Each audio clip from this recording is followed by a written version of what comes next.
그래서 나 기출에서는 이렇게 풀었는데 왜 사설 풀면 이렇게 안 되지라는 생각을 많이 해버린단 말이야. 왜 선지는 이런 것들을 모르고 내가 어떻게 대처해야만 할까?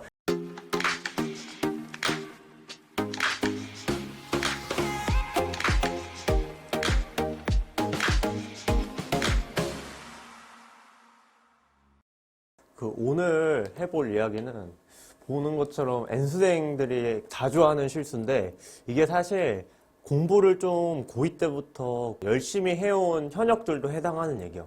너네는 이제 N수를 해봤잖아. 이 N수생들이 자주 하는 실수가 뭘까? 기출이 익숙하다 보니까 계속 사설만 주로 풀고 기출을 좀 등한시하는 거가 있다? 맞아. 오늘 할 얘기를 정확하게 맞췄는데, 정말 실수하는 것들이 본인이 기출을 다 봤다라고 착각해버리는 경우가 되게 많거든. 그러면 어떤 일들이 벌어지냐면, 내가 아마 전 영상에서 얘들이 기출을 좀 잘못 다루고 있고 기출을 잘 다루는 게 뭔지를 좀 얘기를 해줬을 거야. 근데 기출을 제대로 다루지 않고 그냥 문제만 풀고 답만 찍고 왜 틀렸는지 보고 구조도 그리고 비문학 같은 거에 뭐 요약하고 있고 뭐 문학 같은 거에 작품 해설하고 있고 뭐 요런 것들을 하면서 기출을 풀게 되면, 다음에 다시 기출을 풀었을 때, 뭐 N해독이라고 하지? 다시 기출을 풀었을 때 그 지문을 다 기억하고 있잖아. 지문에 대한 상세 설명을 다 들었기 때문에 그 기출 문제는 답을 다 알고 한 문장만 읽어도 이게 무슨 내용인지 답이 뭔지 다 알고 있어. 그래서 착각을 해. 나 그럼 기출을 다 본 거 아니야? 라고 착각을 하고 사설을 풀게 된단 말이야. 근데 사설은 어떤 식으로 만들어지냐면, 기출에서는 평가원에서 기존하고는 조금 다른, 조금 더 심화되고 새로운 선지들을 한 문제를 통해서 박아놓기도 하지만 한 선지로도 박아놓을 때가 있거든. 선지 5개가 있으면 1번부터 5번까지 해놓으면 한 2개 내지 1개 정도 선지를 좀 새로운 방식의 선지로 만들어내. 근데 사설은 이걸 어떻게 만들어내냐면 이 한두 개의 선지를 3개, 4개로 확장시켜서 문제를 내. 왜냐면 애들한테 되게 도전적이고 새로운 느낌을 줘야 되잖아. 그래서 본인이 일반적인 기출에서의 선지랑 사설에서의 그 3개, 4개로 확장된 그 새롭고 어려운 느낌의 선지를 구분해내지 못하면 판단하는데 회로가 완전 틀어져 버려.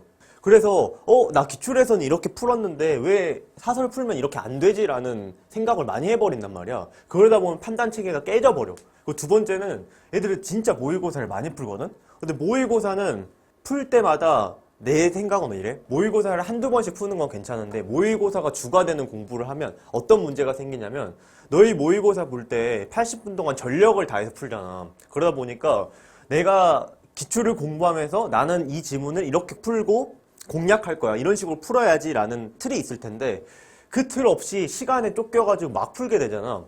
그러다 보니까 한 번 풀 때마다 본인이 푼 체계들이 한 번씩 깨지는 느낌이야. 그래서 모의고사를 풀고 나서 정확하게 내가 뭘 잘못했고 어떻게 풀었어야 됐다를 정리해야 되는데 또 사설이다 보니까 그게 또 쉽지가 않거든. 그래서 N수생들이 자주 하는 실수는 뭐냐면, 기출을 다 봤다라고 착각하고 기출을 제대로 분석하지도 않아 놓고 사설로 넘어가는 형태야. 그게 정말 위험하거든. 그래서 오늘 몇 개 예시를 좀 들려고 해. 몇 개 예시를 좀 들 건데 뭘 들까 하다가 문학에서 애들이 좀 어려워할 법한 고전시가에 대한 내용을 좀 준비를 했어. 자, 보면 우리가 기출 문제를 풀면 이런 문제들을 제대로 분석한 친구들이 있을까? 왜냐면 이 문제 같은 경우에는 그냥 흔히 말하는 뭐 표현상의 특징처럼 치부해버리고 그냥 당연히 맞고 넘어가는 거지라고 생각을 해버리거든. 뭐 이 문제도 있고 이 문제도 있고 이런 거 보면은 아마 공부를 좀 잘하는 N수생들 같은 경우에는 당연히 맞는 문제니까 그냥 정답 체크하고 맞았네 하고 넘어가는 경우가 있을 거야. 근데 이런 생각을 좀 해봐야 되지 않을까? 기출 분석이니까 이 문제를 어떻게 공략해야 되는지를 알아야 될 거 아니야. 그럼 같은 유형의 문제가 과거에 있었는지 봐야지. 그래서 있잖아. 똑같은 발문이 있잖아. 그럼 이걸 보고 내가 어떤 식으로 분석하면 좋을까를 생각을 해보는 거야. 문제 형태, 선지의 구성을 보고 첫 번째, 발문이 똑같네? 2개 발문이 똑같아. 그러면 선지에서 물어보는 방식도 비슷할까? 내가 선지를 보고 어떤 선지의 판단이 어려울 수 있잖아. 그럴 때 2가지를 구분해야 돼. 이게 나만의 어려움인가? 아니면 모두가 다 어렵다라고 느끼는 의도된 어려움인가를 구분하는 게 되게 중요하거든?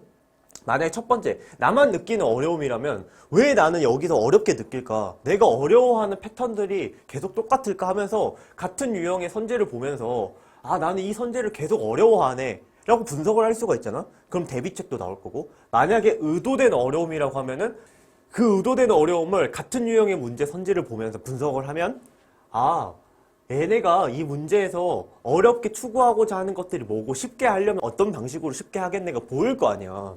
그래서 분석이라고 하는 건 이런 사고 과정을 거쳐서 분석을 해내야 우리가 다음 시험에 대비를 할 수 있어. 너네 이런 식으로 공부를 했니? 그렇게는 기초를 못 본 것 같아요. 이제 너가 굉장히 오랜 수험 생활을 겪으면서 실패했던 해 공부가 있잖아.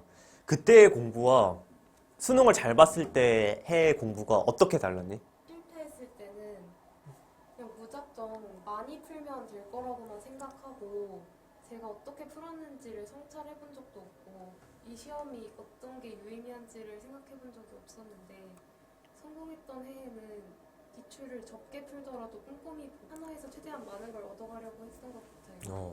그래, 그게 바로 기출 분석의 핵심이란 말이야. 근데 그런 거 없이 넘어가다 보니까 정말 위험한 길로 빠지는 거지. 그럼 이 문제라고 하면은 일단 이 문제의 지문이 시조야, 시조. 이제 연시조였거든. 시조는 3장의 간결한 짜임만으로도 구조적 안정성을 유지하면서 서전적 교양과 완결을 이루어야 했기 때문에 사대부들은 그들의 생각을 비유적 상징적으로 절제된 형태로 표현해야 할 필요가 있었고, 그래서 비유와 상징이 많이 사용되었다라고 나와 있어. 여러분들이 보면 초장, 중장, 종장의 그 고전 시가가 시조야. 그럼 여기서 문제가 어떻게 만들어지는지 그 본질이 만들어진단 말이야. 자, 봐봐. 첫 번째는 완결. 첫 번째 특징 완결이고, 두 번째 특징은 비유적 상징적에 주목을 해야 돼. 첫 번째, 각 장은 완결성을 지닌다라고 하잖아. 그럼 여기서 파생된 엄청난 특징이 있어.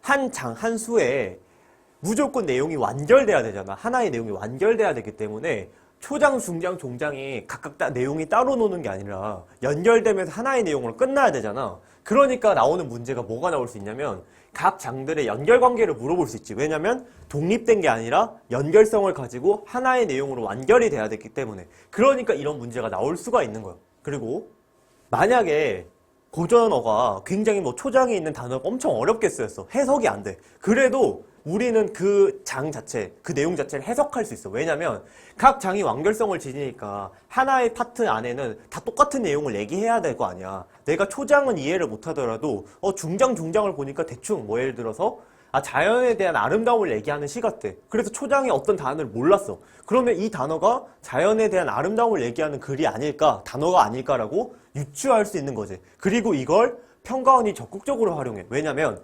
고전어 단어 있잖아. 고전 단어를 아냐 모르느냐로 정답이 갈려버리면 그 시험은 수능이 아니라 암기 시험이지.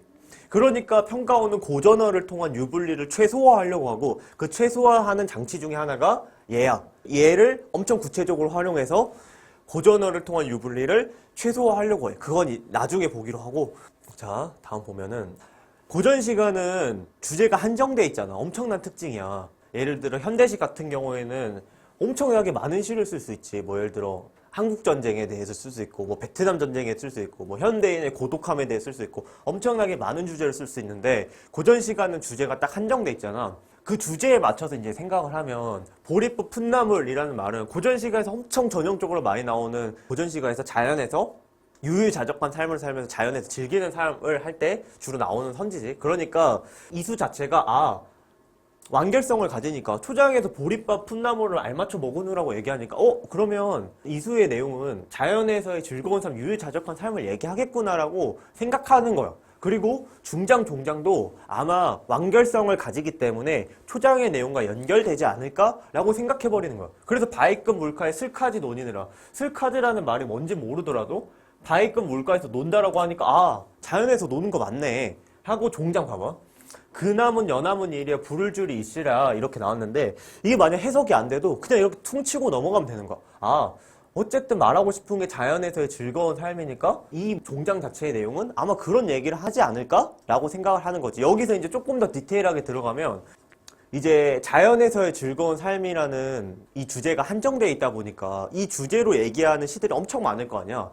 거기들을 데이터베이스화를 해보면 주로 이제 속세에 대해서 어떤 식으로 표현을 하냐면 자연과 속세를 대비하면서 나는 자연에서 이렇게 즐겁게 사는데 너네 속세에서는 그렇게 힘들게 사네 이런 식으로 표현을 한단 말이야. 그래서 그 남은 연남은 일이라고 하면 그 한정된 주제성을 통해 파악을 해봤을 때 아마 남은 일, 자연에서 즐기는 일 말고 남은 일은 속세밖에 없겠지? 뭐 이런 식으로 해석할 수 있는데 이건 이제 기출을 통해서 공부를 잘 해야 되는 거고 이게 없더라도 완결성, 연시조라는 완결성이라는 특징을 이용해서 이 내용은 고전시가에서 자연에서 즐거움을 말하는 게 아닐까? 이 정도로 치고 넘어갈 수가 있다는 거지. 그리고 이걸 평가원은 선지로서 잘 활용을 한다는 거야. 자, 그 다음 두 번째. 아까 시조는 비유적이고 절제적인 형태를 지닌다 했잖아. 이것도 굉장히 큰 특징이야. 각 장에 쓰인 비유적인 단어의 의미를 물어보는 문제가 쓰일 수 있어. 왜냐면 봐봐. 초장, 중장, 종장이 다 똑같은 내용으로 써야 되는데 얘를 그냥 풀어서 쓰는 게 아니라 비유적이고 절제적인 형태를 쓰면 뭐 예를 들어 중장에서 엄청 비유적인 단어를 썼어. 그러면 초장하고 종장에서는 그 말을 풀어서 같은 내용의 문장이 써져 있을 거 아니야. 완결성을 가지고 있으니까. 그러니까 이 비유적인 단어를 다른 장의 문장들을 보고 이런 의미지 않을까라고 추측할 수가 있다는 거야. 왜? 완결성을 지니고 있기 때문에. 그래서 이따가 보겠지만 이게 굉장히 연시조에서는 어려운 문제로 출제가 돼. 이따가 한번 봐보자, 선지를. 그리고 우리가 보는 시조는 주로 연시조란 말이야. 연시조는 2개 이상의 평시조가 하나의 제목으로 엮여져 있는 시조야. 그러면 어떤 식으로 물어볼 수 있냐면 연시조는 하나의 제목 아래 엮여진 시조란 말이야. 각수가 당연히 유기적으로 연결이 돼야 될 거 아니야. 왜냐면 하나의 제목, 하나의 주제 아래서 엮인 시기 때문에 뭐 1수, 2수, 3수가 내용적으로 연결이 될 수밖에 없어. 왜? 엮어진 시조니까. 그러니까 각수의 연결 관계를 물어볼 수 있지. 왜냐면 각수가 독립적인 내용이 아니기 때문에. 이걸 토대로 선지들을 한번 봐보자.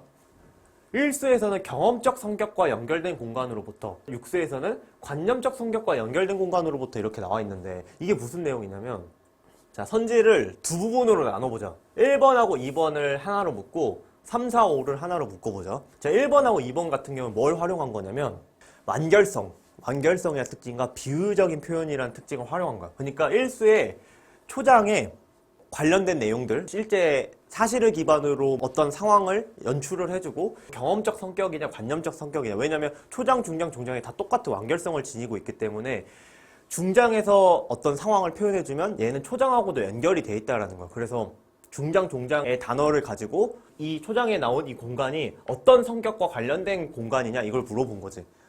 그러니까 이제 단순히 초장에 있던 어떤 공간만으로 추측할 수 있는 게 아니라 중장, 종장에 있는 단어들로 얘를 한번 추론해봐라, 추측해봐라 이걸 이제 문제로 냈던 거고 3, 4, 5번을 보면 각수의 연결 관계를 물어보고 있지. 2수에서의 뭐가 5수에 뭐로 드러난다. 뭐 3수에서의 뭐가 뭐 4수에 뭐로 전환된다. 이런 식으로 각수의 연결 관계를 물어보고 있어. 왜 이렇게 낼 수 있다고 그랬지?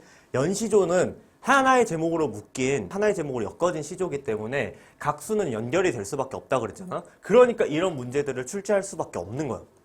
하나 더 봐보자.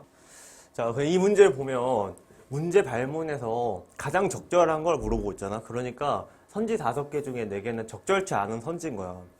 근데 적절치 않은 선지 같은 경우에는 문제 유형이 2가지로 나올 수 있지. 첫 번째는 지문에 반대되는 내용을 선지에 넣어버리거나 지문에 없는 내용을 박아 넣을 수가 있는데 지문에 반대되는 내용을 지문에서 판단할 수 있는 기준이 있기 때문에 쉽게 판단이 되는데 지문에 없는 내용을 가서 지문에 이거 없다라고 판단하기 되게 힘들잖아. 그러니까 이 문제에서는 엄밀한 판단이 요구가 돼. 근데 이런 연시조의 특징에 따라서 이런 식으로 주로 물어보니까 이런 핀트를 가지고 읽자랑 그냥 연시조 시 자체를 그냥 감상하면서 읽자랑 아예 차원이 다른 얘기잖아. 물어보는 핀트가 뭔지를 알면서 읽으면 이 부분은 없네, 이 부분은 있네 이게 정확하게 판단이 될 거야. 그리고 이제 그 핀트를 읽었을 때 이제 선지들이 이제 자연스럽게 바로바로 판단이 될 건데 선지를 봐봐. 2번이 적절한 선지였는데 적절치 않은 선지들 물어보는 거 봐.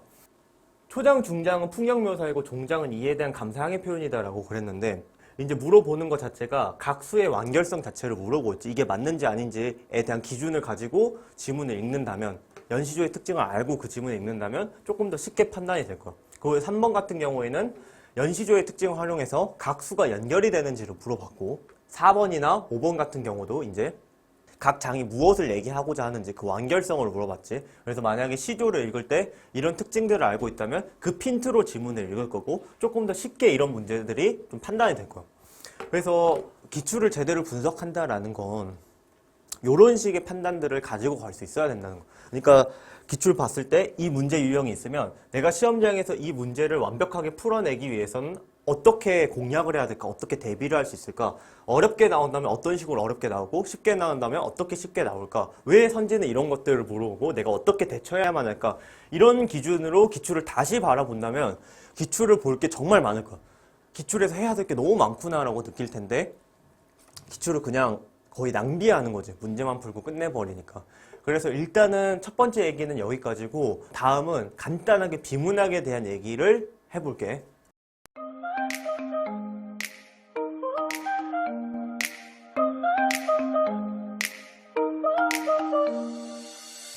Trying to forget you.